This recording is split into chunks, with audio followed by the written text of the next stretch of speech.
ہمارا دین بھرپور زندگی گزارنے کی تلقین دیتا ہے، تو ہمیں اس دنیا کی بہتری اور آخرت کی زندگی کی بہتری کے طالب رہنا چاہیے۔ اس دنیا کی بہتریاں بہت ساری ہیں، سب سے بڑی بہتری اس دنیا کی زندگی کی کیا ہے؟ دولت، شہرت، عزت، آبرو، کیا اس دنیا کی سب سے بڑی دولت ہے جو مل جائے تو اس پر بہت زیادہ شکر کرنا چاہیے؟ تو آئیے قرآن کھولیے، سورہ المومنون ہے، ارشاد فرمایا قد افلح المؤمنون، فلاح انہوں نے پائی جنہیں ایمان نصیب ہوا۔ تو اس کائنات میں سب سے بڑی نعمت جو حضرت انسان کو دی گئی ہے وہ دولت ایمان ہے۔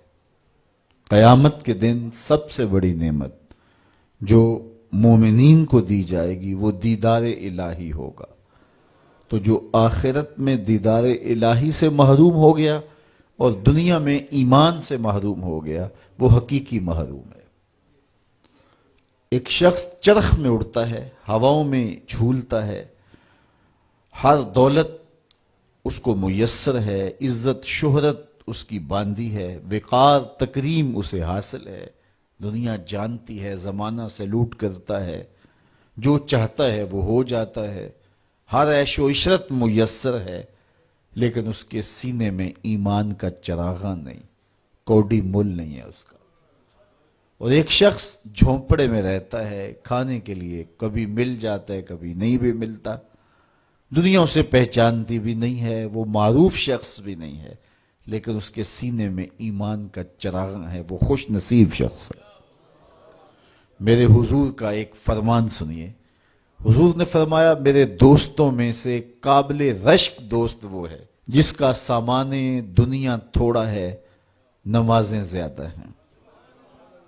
جب وہ چلتا ہے تو اس کی طرف اشارہ بھی نہیں ہوتا، یہ فلاں صاحب جا رہے ہیں، کوئی ایسا معروف شخص نہیں، کوئی بہت عہدہ ساتھ نہیں لگا ہوا کہ جب چلے تو لوگ کہیں یہ فلاں جا رہے ہیں۔ ثم نقد بیدہ، حضور نے ہاتھ سے چٹکی بجائی اور پھر فرمایا اس کو موت بھی ایسے ہی آئی، پھر فرمایا قلت بواکی ہے، اس کو رونے والے بھی تھوڑے ہی تھے، اس کو رونے والے بھی زیادہ نہیں تھے۔ قلت تراسہ، اس کی وراثت بھی بہت لمبی نہیں نکلی۔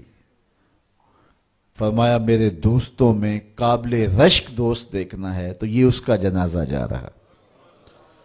تو ہماری سب سے بڑی دولت ایمان کی دولت ہے، نمازوں کی دولت ہے، شرافت کی دولت ہے، یہ دولتیں ہمیں جمع کرنی چاہیے۔ سویر سے لے کر شام تک دونوں ہاتھوں سے ہم امیر بننے کی دوڑ میں لگے ہوئے ہیں، کوشش کر رہے ہیں دولت جمع ہو جائے، دونوں ہاتھوں سے اکٹھی کر رہے ہیں، امیر بن جائیں، دولت مند بن جائیں۔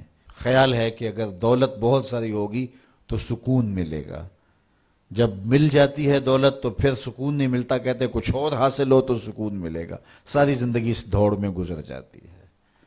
جس طرح دنیا کی دولت جمع کرنے کے لیے دوڑ لگاتے ہو، شرافتیں جمع کرنے کے لیے دوڑ لگاؤ، نجابتیں حاصل کرنے کے لیے دوڑ لگاؤ، سجدوں کی کثرت حاصل کرنے کے لیے دوڑ لگاؤ، صالح اعمال جمع کرنے کے لیے دوڑ لگاؤ۔ یہاں اپنے بچوں کے لیے کاروبار بھی کرو، رزق بھی کماؤ، دولت ضرورت کی ہونی چاہیے تمہارے پاس، لیکن فرض کرو اگر نہیں بھی ہے تو اتنی بھی ٹینشن لینے کی ضرورت نہیں ہے، جو میسر ہے اس پہ راضی رہو۔ دکھوں کو ختم یہی چیز کرتی ہے، بندہ رب پہ راضی ہونا سیکھ لے تو جہاں بندہ ہوگا وہیں خوش ہوگا، اور راضی ہونا نہیں سیکھے گا تو کھرب پتی بھی ہوگا، نفس کی کمینگی ختم نہیں ہوگی۔ تو پھر اس پہ راضی رہنے کا فن سیکھنا چاہیے۔ حضور کی سیرت پڑھیں، آپ کو یہ سب کچھ ملے گا۔ اللہ نے اپنے محبوب کو اختیار دیا، محبوب اگر چاہو تو یہ بطحہ مکہ سونے اور چاندی کا بنا دیں۔ تو حضور کیا کہتے ہیں؟ ایک دن کھانا دینا، ایک دن فاقہ دینا۔ جس دن کھانا ملے گا تیرا شکر کروں گا، جس دن فاقہ ملے گا صبر کروں گا۔ تو اللہ کے حضور عجز یہ بہت بڑی دولت ہے۔ اگر نصیب آپ نے ابھی تک ہمارا چینل سبسکرائب نہیں کیا تو ابھی سبسکرائب کریں اور بیل آئیکن کو کلک کر کے ہماری لیٹسٹ ویڈیوز کے بارے میں